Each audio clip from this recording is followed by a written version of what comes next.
پورے سال ہماری ایک روٹین چلتی ہے، صبح اٹھیں گے، ناشتہ کریں گے، آفس جائیں گے، دوپہر کا کھانا کھائیں گے، پھر کچھ لوگ تھوڑی دیر آرام کرتے ہیں، کچھ نہیں کرتے، پھر چائے کا ٹائم ہے، پھر پان کا ٹائم ہے، پھر گٹکے کا، نسوار کا، سارا دن منہ چلتا ہی رہتا ہے۔ اس کے بعد جناب گھر آئیں گے، پھر رات کا کھانے میں کیا کھانا ہے، کھانا کھانا کھانا کھانا صبح سے لے کے شام۔ نارمل روٹین میں 6-7 گھنٹے کوئی انسان کھائے پیے بغیر رہ لے، کچھ بھی نہ کھائے، ایسا کہیں بھی نہیں ہوتا، پوری دنیا میں نہیں ہوتا۔ کچھ نہ کچھ تو انسان چکھ ہی لیتا ہے۔ بھئی 6 گھنٹے سے کچھ نہیں کھایا، چلو تھوڑی سی چینی اٹھا کے منہ میں رکھ لو، چلو 2 گھونٹ پانی کے ہی پی لو، ایسا ہی ہوتا ہے نا۔ چلو بھائی 2 نوالے، چلو دودھ کے دیگچی سے ڈھکن ہٹا کے 1 چمچ ملائی چاٹ لو۔ ہر آدمی کے الگ طریقے، کچھ بھی نہیں یار آدھا کپ چائے پی لو، صبح سے چائے نہیں پی لو، کہہ رہے ہوتے ہیں نا۔ لیکن رمضان میں کیسی اللہ تعالیٰ روٹین چینج کراتے ہیں، ایک دم عالم اسلام میں ایک تہلکہ مچتا ہے۔ سحری تقریباً صبح 5 بجے بند ہو رہی ہے، تقریباً، اوپر نیچے، ایسا نہ ہو آپ ساری دنیا میں 5 بجے تک کھاتے رہیں بیٹھ کے، مثال دے رہا ہوں۔ 5 بجے کے بعد 6، 7، 8، 9، 10، 11، دوپہر 11 بجے 6 گھنٹے ہو گئے، آپ نے نہ کچھ کھایا اور نہ پیا۔ چلو 6 گھنٹے، 12، 1 بج گیا اور 8 گھنٹے ہو گئے۔ نارمل دنوں میں ایسا نہیں ہوتا کہ 8 گھنٹے تک ایک نوالا بھی آپ نہ چکھیں۔ کوئی غیر مسلم آپ کے ساتھ ہو تو وہ کہے گا شاید اب کھا لے گا کچھ۔ 8 گھنٹے، 1 بجے تک کتنا ٹائم ہوتا ہے؟ 8 گھنٹے ہو، شاید اب یہ کچھ 2 نوالے کھا لے، پھر وہ آپ کو دیکھ رہا ہے بھائی ابھی بھی نہیں کھا رہا ہے۔ ویسے تو جائیدادیں کھا جاتا تھا، جو چیز کھانے کی نہیں بھی ہوتی تھی وہ بھی کھاتا تھا، اور اب پتہ نہیں کیا ہو گیا اس کو۔ 1 بجے کے بعد پھر 2 بجے، 3، 4، شام 5 بج گئے اور 12 گھنٹے ہو گئے۔ وہ حیران ہوگا یار ابھی بھی نہیں کھایا اس کو۔ پھر 6 بجے، 7 جب بجے ہیں تو 14 گھنٹے ہو گئے۔ ہو سکتا ہے کوئی غیر مسلم آپ کے ساتھ ہو، دیکھے کہ بھئی آج شاید اس کو کھانا نہ ملا ہو، 1 دن برداشت کر لیا اس نے، 14 گھنٹے تک نہ کھایا اور نہ پیا۔ شاید کچھ شوگر لیول کم کرنا چاہتا ہو، یہ کسی ڈاکٹر نے مشورہ دیا ہو کہ آج تمہاری آنتوں میں کوئی سوزش ہے، کوئی پرابلم ہے، تو 14 گھنٹے تک مت کھاؤ۔ اس کے بعد آپ نے کھایا، وہ الگ بات ہے، پھر ایسا کھایا کہ پولیس بھی آپ کو نہیں روک سکتی۔ پھر کیا ہوا ہے کہ آپ سارا دن آپ نے روزہ رکھا، اس کے بعد غیر مسلم دیکھے گا کہ شاید اب ان کے مذہب میں نماز کی آج چھٹی ہوگی، کیونکہ انہوں نے نماز سے بڑھ کر محنت والا کام کر لیا ہے۔ لیکن وہ دیکھتا ہے کہ اب یہ عشاء کے بعد اور مزید لمبی لمبی رکعتیں پڑھنا شروع کرتے ہیں، جو پورے سال میں یہ عمل نہیں ہوتا۔ اِنَّهُ يَرَاكَ حِينَ تَقُومُ وَتَقَلُّبَكَ فِي السَّاجِدِينَ۔ اے نبی، جب آپ نماز کے لیے کھڑے ہوتے ہیں وہ اللہ آپ کو دیکھتا ہے، اور سجدہ کرنے والوں کے ساتھ الٹتا پلٹتا بھی آپ کو دیکھتا ہے اللہ۔ تراویح میں کیسے رکوع میں جا رہے ہیں، پھر قومہ میں جا رہے ہیں، پھر سجدے میں گر رہے ہیں، پھر سجدے سے بیٹھ رہے ہیں، پھر دوبارہ سجدے میں جا رہے ہیں، پھر کھڑے ہو رہے ہیں، پھر دوبارہ رکوع، پھر قومہ، پھر سجدہ، پھر سجدے سے۔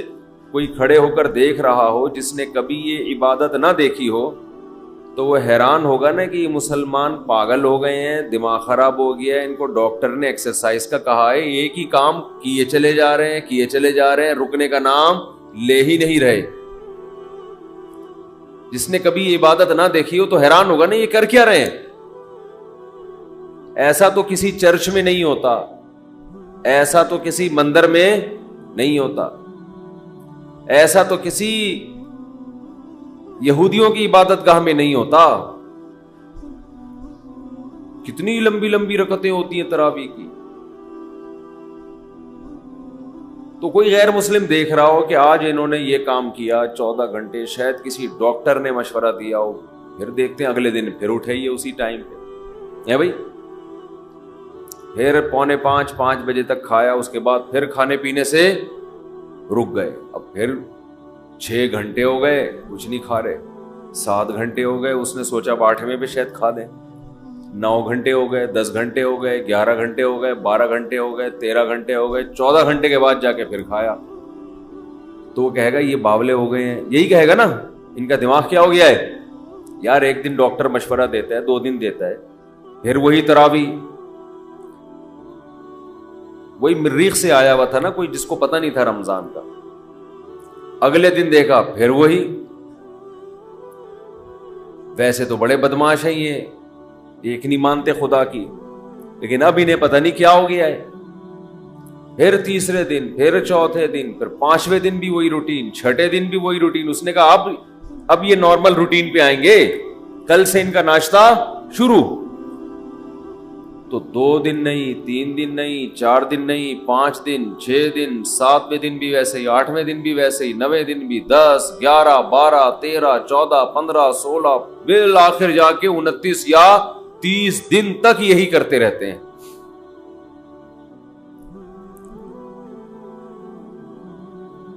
تیس دن کے بعد جا کے اللہ ان کو سہولت دیتا ہے، بھائی اپنی پرانی روٹین پہ واپس آ جاؤ۔ یہ بھی کیا ہے، اللہ اپنے بندوں کو اپنا آپ یاد دلاتا رہتا ہے۔ کوئی ہم سے پوچھے گا تمہیں کیا ہو گیا، اچھے بھلے تم صبح سو کے اٹھتے تھے، ناشتہ کرتے تھے، کوئی صبح صبح نسوار لگا رہا ہے، کوئی صبح صبح پان کی طرف جا رہا ہے، کوئی گٹکے کی طرف جا رہا ہے، کوئی چائے پی رہا ہے، یہ کیا ہو گیا تمہیں؟ تو ہم جواب میں کیا کہتے ہیں، بھائی یہ کیوں کر رہے ہیں ہم، کس کا حکم ہے؟ اللہ کا حکم۔ تو اللہ اپنے آپ کو یاد رکھوانے کے لیے ہم سے یہ کام کرواتا ہے۔ سمجھ میں آ رہی ہے بات کہ نہیں آ رہی ہے؟ اللہ چاہتا ہے کہ میں یاد رہوں تمہیں۔ آپ کہہ سکتے ہیں کہ بھئی ہم نماز پڑھتے تھے پورے سال تو اللہ کو یاد رکھتے تھے نا، فجر بھی پڑھ رہے ہیں، ظہر بھی پڑھ رہے ہیں، عصر بھی، تو بس کافی ہے نا۔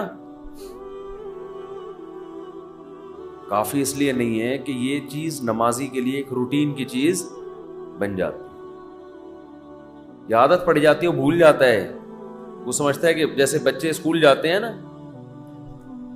تو بچوں کو تھوڑی پتا ہوتا ہے میں نے اسکول اس لیے جا رہا ہوں کہ میں سائنسدان بنوں گا، میں ڈاکٹر بنوں گا، میں انجینئر بنوں گا، میں پائلٹ بنوں گا۔ بچے اس کے لیے جا رہے ہوتے ہیں، ایک روٹین، ایک عادت پڑ چکی ہے۔ وہ کہتے ہیں زندگی میں ہم پیدا ہی اس لیے ہوئے ہیں کہ رات کو ہم نے جلدی سونا ہے، صبح اٹھنا ہے، ہماری امی نے ہمیں ناشتہ کرا کے دھکا دے کے وین میں بٹھا دینا، پھر وین جائے گی، وہاں ہم اتریں گے، ٹیچر ہمیں پڑھائیں گے، پھر چھٹی ہوگی، پھر وہاں سے گھر آئیں گے، بس۔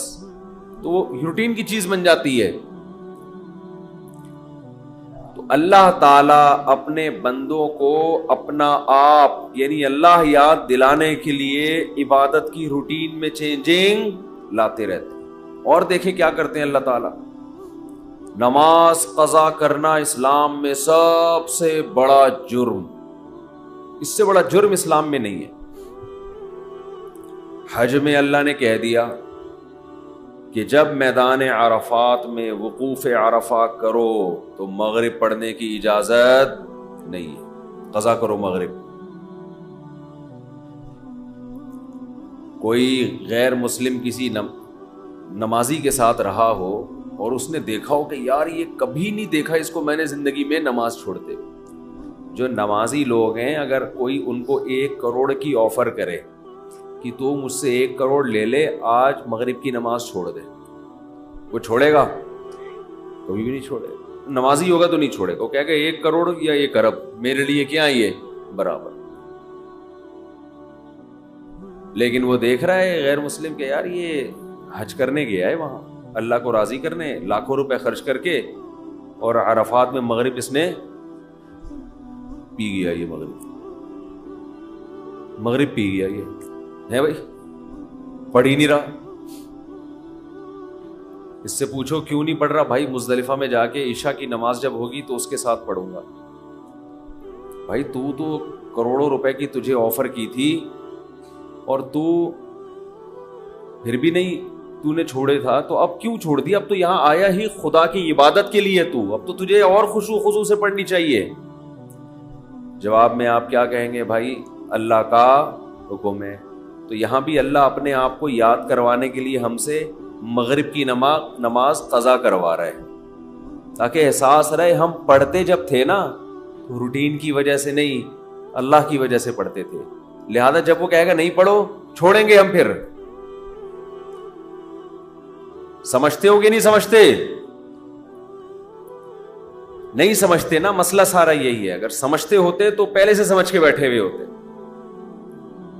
ہم یہ سمجھتے ہیں کہ یہ کلچر کا حصہ ہے، یہ رمضان اور بقرعید اور نہانا دھونا جمعے کے دن، یہ کلچر کا حصہ ہے۔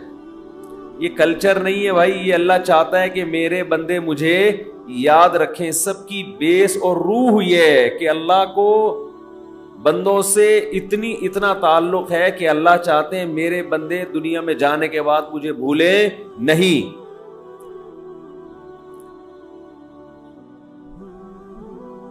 مجھے یاد رکھیں میرے بندے۔ تو ہر وہ چیز جو آپ کو اللہ یاد کرواتی رہے گی، اللہ کی نظر میں اس چیز کی ویلیو سب سے زیادہ ہے۔ کون سی چیز ہے جو آپ کو سب سے زیادہ اللہ یاد دلاتی ہے؟ وہ عبادت ہے دعا۔ سمجھتے ہیں کہ نہیں سمجھتے؟ آج دعاؤں میں زیادہ زور نہیں ہے، یہ بڑا مسئلہ ہے۔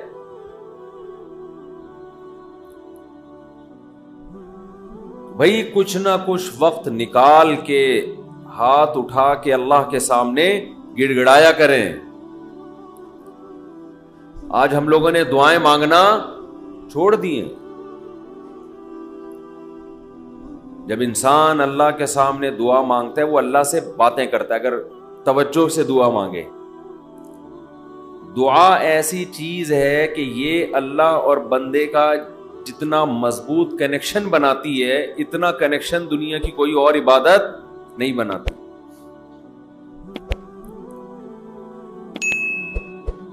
ہمیں شیطان ورغلاتا ہے کہ اس سے مل کیا رہا ہے تمہیں، نظر تو کچھ بھی نہیں آتا، ملتا تو کچھ بھی نہیں ہے۔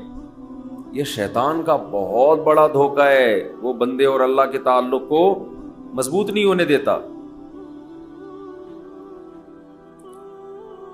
حضرت عمر رضی اللہ تعالی عنہ فرمایا کرتے تھے کہ مجھے اس کی زیادہ فکر نہیں ہوتی کہ میری دعائیں قبول ہو رہی ہیں کہ نہیں ہو رہی، مجھے زیادہ فکر اس کی ہوتی ہے کہ دعائیں مانگنے کی توفیق مل رہی ہے کہ نہیں مل رہی۔ دعائیں مانگنے کی توفیق مل رہی ہے، اس کا مطلب قبول ہو رہی ہیں۔ فوکس تو اس کو کرو کہ دعا مانگ رہے ہیں کہ نہیں مانگ رہے۔ یہ کیسے ہو سکتا ہے کہ اس احکم الحاکمین کے سامنے ہاتھ اٹھاتے ہوں اور وہ خالی ہاتھ واپس کرتا ہو؟ تو آج دعاؤں میں جان ختم ہو گئی، دعائیں مانگنا چھوڑ دی۔ یہ جو میں نے قرآن کی آیت پڑھی ہے، رمضان اور دعا کا آپس میں بہت گہرا تعلق ہے، بہت گہرا۔ جب انسان اللہ کے لیے کوئی عبادت کرتا ہے، کوئی قربانی دیتا ہے، اللہ کا نام قرآن میں ہے شکور، قدردان۔ شکور کسے کہتے ہیں؟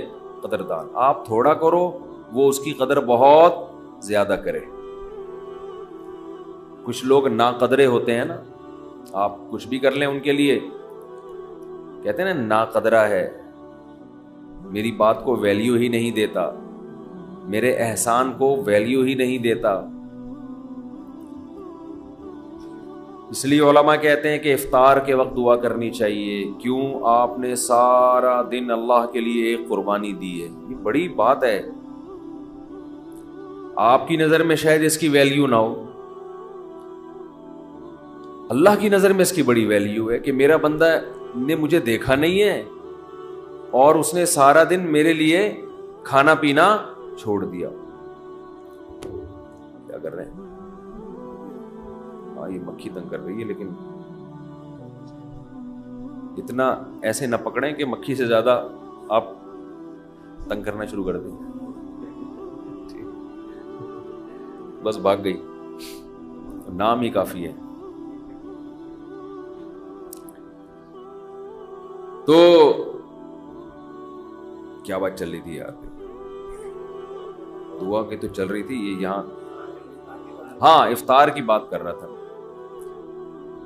تو ہم اس کو شاید ہلکا سمجھتے ہوں، لیکن اللہ کی نظر میں یہ ہلکا عمل نہیں ہے. اللہ کہتے ہیں مجھ پر ایمان رکھتے ہیں، مجھے مانتے ہیں. اگر اللہ کو نہ مانتے ہوتے تو کوئی کسی کے کہنے پر کھانا پینا، آج کل تو لوگ ڈاکٹروں کے کہنے پہ نہیں چھوڑ رہے. ڈاکٹر کہتا ہے کہ آپ کو نقصان دے گا کھانا پینا، آپ ڈائٹنگ کرو، مت کھاؤ، پھر بھی کھا رہے ہیں لوگ کہ مر جائیں لیکن کھانا نہ چھوڑیں. یہ کتنی بڑی اللہ کی رحمت ہے. اللہ تعالیٰ پورے رمضان میں ہم سے کھانا پینا چھڑوا دیتے ہیں، توفیق دے دیتے ہیں. تو میرے اور آپ کے دل میں شاید قدر نہ ہو، لیکن اللہ تو قدردان ہے، وہ اس عمل کی بہت زیادہ قدر کرتا ہے. اس لیے کہتے ہیں کہ افطار کے وقت دعائیں قبول ہوتی ہیں. تضرع کا وقت ہے، عاجزی کا وقت ہے. تو دعائیں خوب کثرت سے کیا کریں. دعاؤں میں عاجزی، گڑ گڑانا، لجاجت کرنا. نبی صلی اللہ علیہ وسلم نے فرمایا دعا رو کے مانگو، اور رونا نہ آئے تو رونے جیسی صورت بنا لو. صورت بنا لو رونے جیسی. ہمارے نبی نے ہمیں، کیونکہ اللہ کے سفیر ہیں نا، اللہ کا پیغام لے کر آئے، تو ہر چیز میں ہمیں گائیڈ کر دیا ہے. غیر مسلم کے پاس نہ مانگنے کا طریقہ ہے، کس سے مانگنا ہے یہ بھی نہیں پتا، کیا مانگنا ہے یہ بھی نہیں پتا. کبھی ادھر جا کے مانگ رہا ہے، کبھی ادھر جا کے مانگ رہا ہے، یہ بھی نہیں پتا مانگنا کس سے، کیسے مانگنا ہے. کوئی یوں مانگ رہا ہے، کوئی کسی اور اسٹائل سے مانگ رہا ہے، یہ بھی نہیں پتا. کون سے ٹائم پہ مانگنا ہے جس میں قبولیت کا امکان زیادہ ہے، یہ بھی نہیں پتا. تو اللہ کے حبیب صلی اللہ علیہ وسلم نے ہمیں یہ بھی بتایا مانگنا کیا ہے، یہ بھی بتایا کس ٹائم پہ مانگنے کی فضیلت زیادہ ہے، اور یہ بھی بتایا مانگنا کیسے ہے، دل کی کیفیت کیا ہونی چاہیے، ظاہر کی کیفیت کیا ہونی چاہیے.